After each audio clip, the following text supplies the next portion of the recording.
มาโอเคไปพี่น้องหลังจากมาแต่งเฮือนน้องโบเนาะพอดี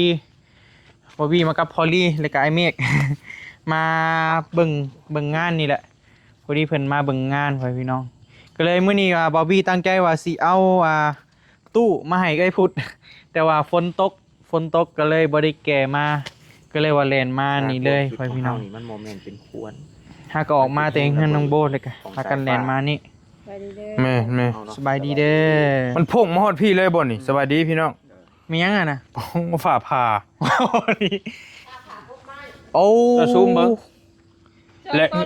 แม่2ต้นเลยบ่เนาะ อ๋อถูก โอ้แลมั้งนี่สเก็ตมันกระเด็นออกมาน่ะเนาะ ฮอดพี่เลย แม่ หาโลกรถเทียบบริเวณแล้วมันนะพุ่งไปตาม สมพอได้คนทำจริงนะเนาะ ว่าคันถือคนก็ เรียบร้อย กับหม่องรถบ่ต้องว่าแม่ แต่อย่างแท้ก็เคยเว้าตลอดอยู่ได้ว่ามันมีต้นไม้สูงเด้เนาะ แม่น เดือนนังหน่อยนะ แม่นไอ้ก็เว้าอยู่ ขึ้นไม่แก้ แม่นี่แถวนี่ แม่นเหรอ ถ้าลงมาโอ้อันตรายแท้ๆเลย ดีแล้วอีกคนยังบ่มาอยู่นี่นะ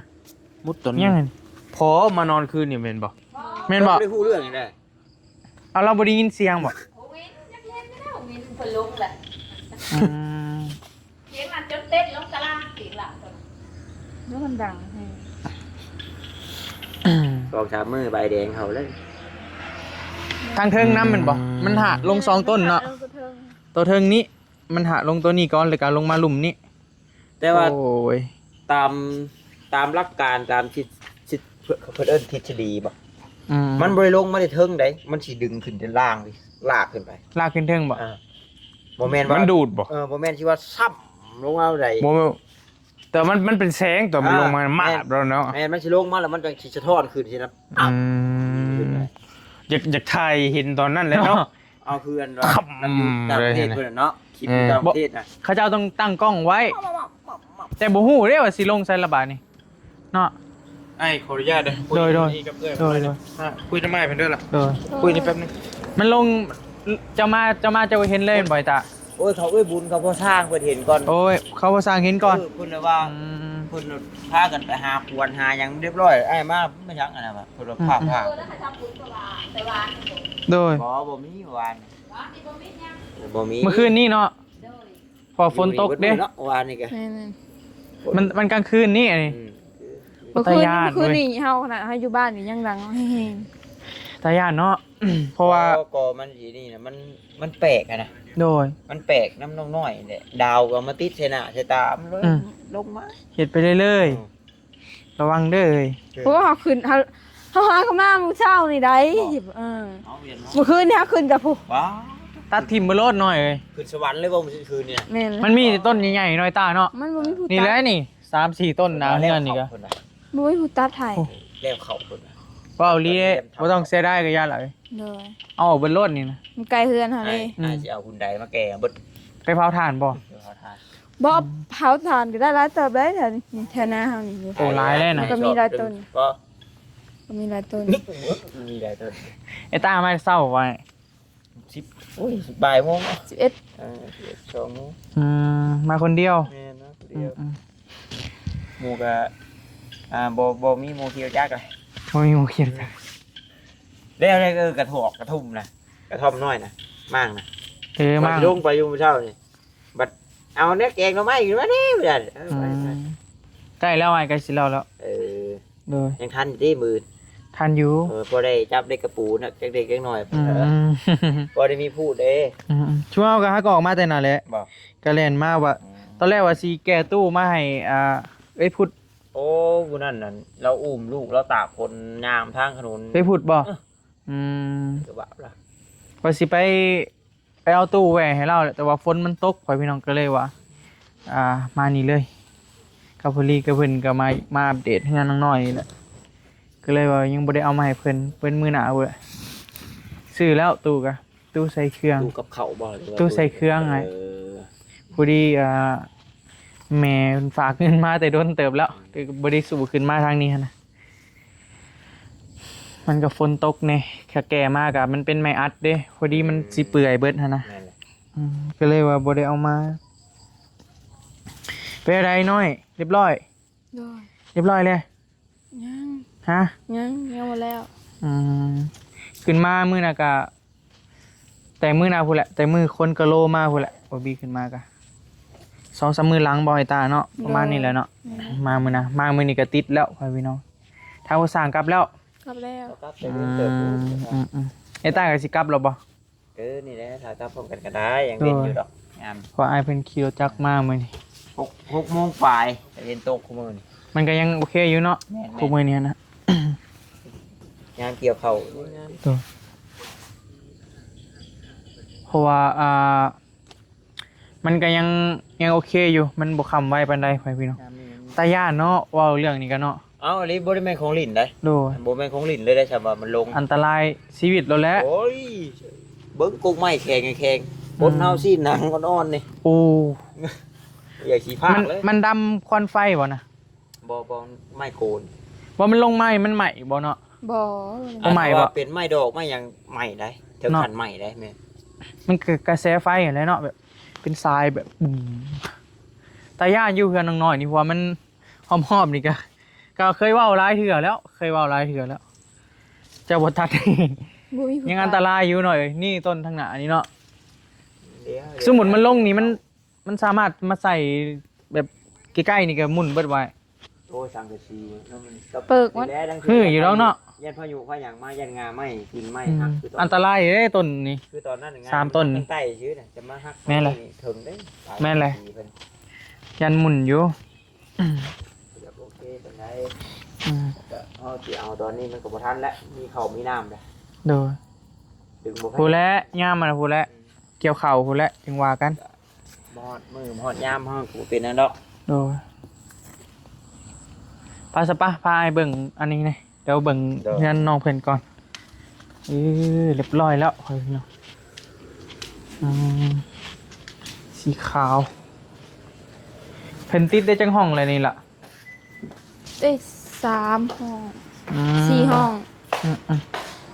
เอาเพิ่นติดเรียบร้อยแล้วพ่อพี่น้องแต่ว่าเพิ่นยังจงไว้เราบ่มีอันน่ะบ่บ่มีอันตัดแม่นบ่ ก็ได้ เพราะว่ามันบ่มีไฟฟ้าได้เฮือนน้องหลาเพิ่นนี่เราก็เลยว่าได้จงไว้เพราะว่า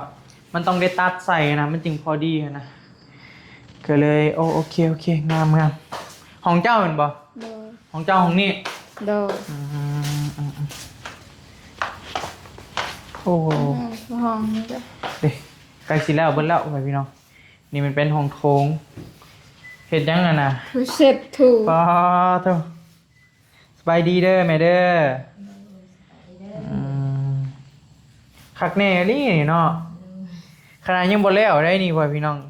คันแล้วนี่โอ้เราคือสิเพี้ยนขนาดเลยไปได้แม่อัน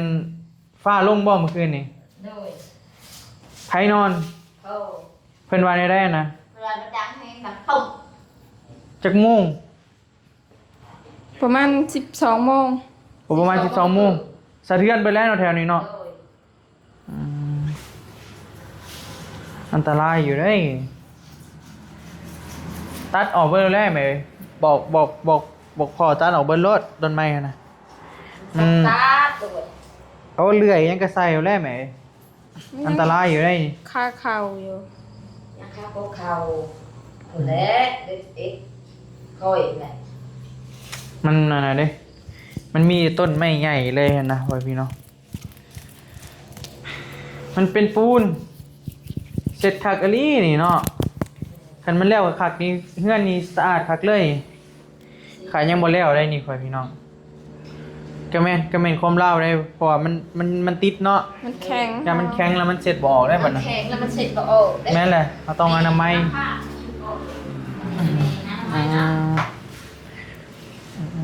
ใกล้สิแล้วไว้พี่น้องยิ่งเหลือแต่แถวขอบที่ว่าเราต้องได้ใส่เครื่องมือตัดนะเพราะว่ามันบ่มีไฟนั่นแหละเฮือนน้องหลาเพิ่นนี่ก็ โดย สำหรับปูกะโลแม่นถือว่าใกล้แล้วต่อไปก็ติดบ้านนี่ก็ติดบ้านทาสีเนาะทาสีก่อนจึงติดบ้านสีเอาเป็นสีหยังล่ะ สีควันบุหรี่ สีคอนบุรี เข้มทางในก็ควันบุหรี่ขาวนะ ทางในฮะ โดย หมักคอนบุรีวะนี่สีเป็นนี่ โดย สีคล้ายๆนี่คอนบุรี โดย คล้ายๆเสือเจ้าก็ใกล้สิแล้วสำหรับงานน้องหลานวันนี้ก็พอสั่งกลับแล้ว กลับแล้วกลับจะโดนแล้ว มื้อนี้เราก็มาเนาะ มา เราตีเจ๊กมื้อนี่ล่ะ 3 มื้อ 4 มื้อนี่แหละ คนเดียวบ่ สอง 2 คน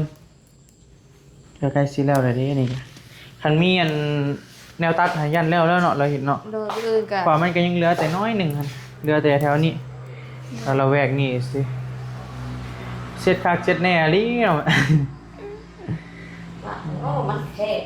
อืมเราแบบทะนุถนอมแห้งอะไรคอยพี่เนาะนี่ยังไงนะ ทลายเสื้อ เสื้อภัย เสื้อแม่เฮาย่าใส่หนุ่มก็เอามาแล้ว ยามในกินนูจะตกเอา ว้าวดี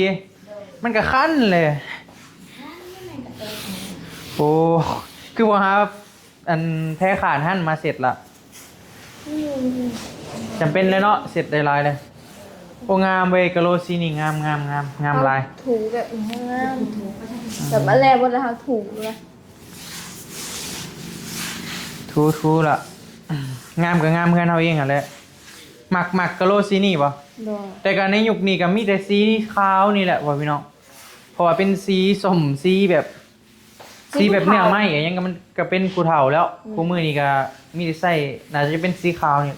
แต่ก็หักษายากน้อยนึงได้อยู่ดอกดุอยู่เนาะล่ะเนาะแม่นว่าแล้วสิมายามดูบ่ดูก็ทาเบิ่งเฮือนแล้วว่าพี่น้อง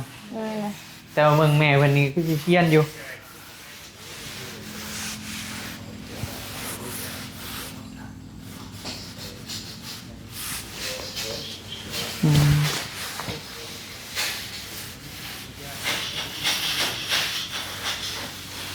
ใจสิแล้วมันยังเหลือแต่ในขอบนี้ตัดใส่ปึ๊บเรียบร้อยเลยกระทาสีวันนี้เนาะล่ะเนาะ โดน สีภายนอกภายในติดบ้านก็อยู่ได้แล้ว เป็นเงินหลังหนึ่งแล้วบ่ดนดอกพอพี่น้อยจะน้อยก็แล้วเรามานอนคนเดียวแม่ เลย ค่ำแล้วเรามา เลย คู่มือเลยบ่ แม่ จะไปมานอนนำเรา บ่แม่กับละเห็นแล้วนะ อืม มันเด็กน้องออกมานอนน้ ใครออกมา ำผู้ชายเลยดิ ผู้ชายออกมา โดย เจ้านอนคนเดียวบัดนี้ โดย อืม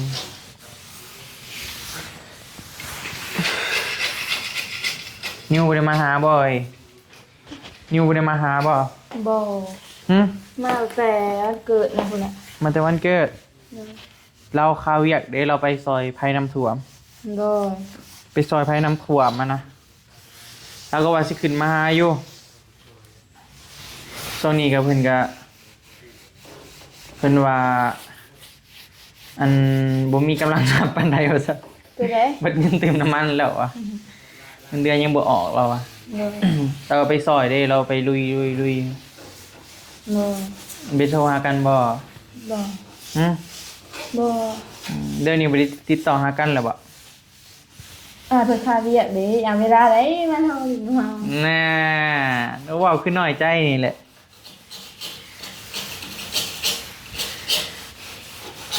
แล้วก็ว่าสิขึ้นมาอยู่แล้วเราก็ไปซอยน้ำถ่วมมาไปคู่มือเราก็ลุยอยู่ช่วงนี้ก็เลยก็เลยบ่ได้ขึ้นมา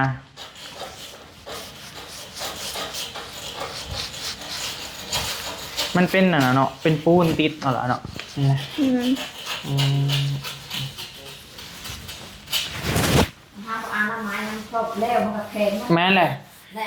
มันต้องได้เสร็จตอนนี้แหละถ้าเฮาบ่เสร็จมันก็ติดเลย เขาสั่งว่าโอ้ยจะพาอาไม้อะแม่แม่มันแข็งได้ต่อดังแม่แม่ อืม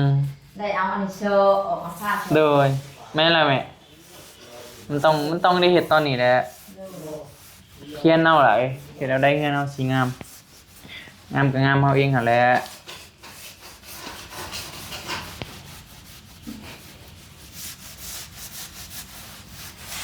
เงินแล้วอีกอะเงินแล้วเลยไปทางได้บัดนี้ล่ะเงินแล้วเลยเกี่ยวเขาเนาะจะเขาก็สุกแล้ว ย่างไว้เฮือนแล้วหรือยัง ไปใส่มีแผนไปใส่บ่ บ่ได้ไปสิ ถ้าบ่มีเงินก็ต้องจ้างเลยคือเฮือนเด้ ทางนี้ขึ้นเฮือนบัดนี้กัน แม่นบ่ ประมาณเขาออกพรรษาเนาะขึ้นได้เนาะ โดย ประมาณอีก 2 เดือนบ่ แม่นเลย อันนี้เดือน8บ่แม่เดือน9 เดือนเก้า เดือนเก้ามาแล้วเดือนเก้า เดือนใดขึ้นได้ เดือน10เดือน11เดือน10เดือน11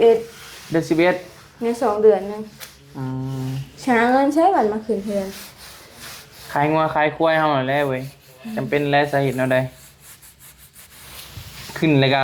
ต้องมีไฟอีกได้บาทนี่ นะ มีไฟก็อยู่ยากอีกเจ้าก็ มันก็ มันผู้แถวนี้ย่านอยากนักอยู่ต้องได้ซื้อหมอแบงอีกอย่างอีกแหละนี่มันบ่มีเงินคนเลยเด้เนาะเรียกว่าเที่ยงหน้าน่ะมีไฟบ่ บ่ ต้องเอาไปยืมมายังเขาเจ้าอะนะมีบ่บ่มีบ่อืมมันอยู่เพื่อนน้อยๆนี่มันอยู่แบบกลางทงเลยนะพี่น้องมันต้องมีหมอแบ่งอหย่างต่างๆอะแล้วก็ทาเบิ่งตัวจริงเนาะล่ะเนาะ โดย แต่ว่าก็ต้องมีไฟแหละมันจึงเป็นตาอยู่ถ้าบ่มีไฟมันก็มืด มันมืด แม่นเลยมันเป็นปูนต้องเสร็จออกไปเนาะจะต้องเพี้ยนและกะโหลสีขาวนี่แต่ว่าไอ้มักซีนะอันนี้ขาวบ่หรือว่ามันตัวใดตัวนี้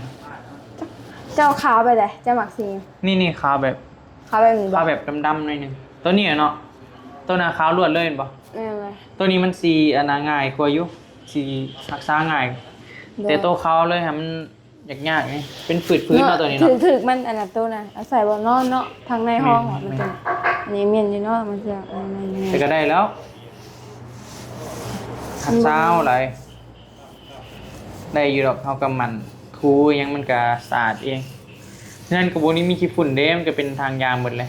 โดย ถ้าว่าดินแดงอย่างนี้ก็ยังว่ากันอีกแบบนึงนะ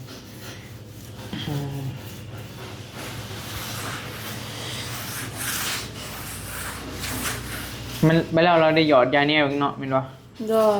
หยอดยาแนวตรงนี้ลากับปูยังบ่แห้งคักซ้ำไหมจักมือล่ะ มาปูเมื่อวานนี้ กับปูวานนี่ฟูแล้วเสาะอ๋อตัวลอยลี่นี่เสาะยังไงน่ะอืม ไม่ตู้แล้วยังบกลับนอนแล้วเนาะแล้วนอนหน้าเห็นบ่ โดยมาเลย เอารถจักรจะไปทางใด ขี่มันบ่ได้ ขี่มาบ่ได้ ทางเปื้อน ได้อย่างออกมาแต่ละมือ โดยยังมันรถตะขี่บ่ได้ แม่นบ่เฮ้ยแม่นมีเสี่ยวมาหับอยู่จัก วิ่งได้ลัดป่าลัดดงมือ เอ้ยบ่เชื่อดอก เต้น มาไปพี่น้องเดี๋ยวเอามาเบิ่งบรรยากาศข้างนอกก่อนฟ้าลงแม่นอยู่นั่นนี่อยู่ต้นนี้โอ้ยอันตรายหลายนี่นะระยานไปพี่น้องเพื่อนน้อยๆนี่ก็เคยเว้ากันหลายเถื่อแล้วไปพี่น้องเพราะว่ามันมีต้นไม้หลายต้นฮะต้นใหญ่ๆเลยนี่ทางหน้าอีกนี่กะอันนี้มันแคมเฮือนเลยนี่กะถ้าลงใส่ต้นนี้แห้งโอ้ยอันตรายหลายมีแต่หาวิธีตัดเด้อล่ะเด้อ โดย บอกพ่อเจ้าหั่นแหล้วฝ่าวตัดไวๆแล้วบ่สั้นแล้วโอ้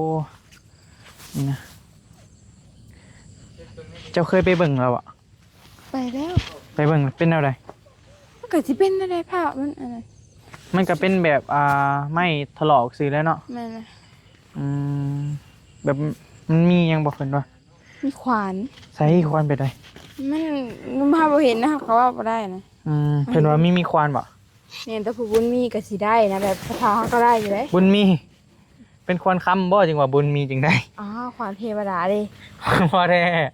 เอามันผ่าลงมาแต่ผ่าดิ อืม มันลงมาแต่ฝูกถึง อืม ก็สิประมาณนี้แหละ ใส่สำใด คือว่าสิประมาณนี้ มันเป็นคนเทวดาอ่ะ มีแล้วก็มันสิมีมันสิมีสีทองแล้วก็สีดำเลื่อม